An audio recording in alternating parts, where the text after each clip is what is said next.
चुनाव आया, लगा बड़े बड़े मुद्दों की बातें होंगी, लगा 10 साल में जो बेरोजगारी का भयावह तांडव इस देश ने देखा है उस पर चर्चा होगी, लगा महंगाई जो कमर तोड़ रही है लोगों की, गला रेत रही है, उस पर बात होगी। लेकिन सारे के सारे मुद्दे धरे रह गए। इस देश के प्रधानमंत्री ने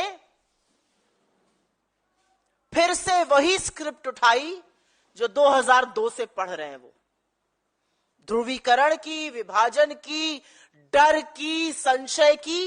इस देश के चुने हुए प्रधानमंत्री को अपने ऊपर, अपनी सरकार के ऊपर, अपनी पार्टी के ऊपर इतना सा भरोसा नहीं है कि मुद्दों की बात करके चुनाव लड़ा जा सकता है। तो प्रधानमंत्री ने शुरू किया अपना घिसा पिटा काम, ध्रुवीकरण का, किसी को विलेन बनाना, डर फैलाना, संशय करना, भ्रम करना।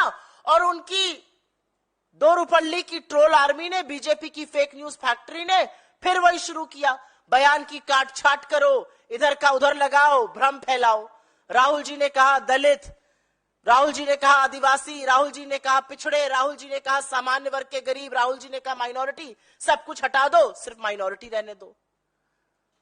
मतलब आदत से बात जब इंसान नहीं आता है तो उसको क्या कहा जाए, ये मुझसे बेहतर आप जानते हैं। जहां जाओ, लेकिन मैं अभी असम के दौरे से आई हूं, उसके पहले मैं महाराष्ट्र में थी, उसके पहले छत्तीसगढ़ में थी। जहां जाओ मुद्दा तो बेरोजगारी और महंगाई है।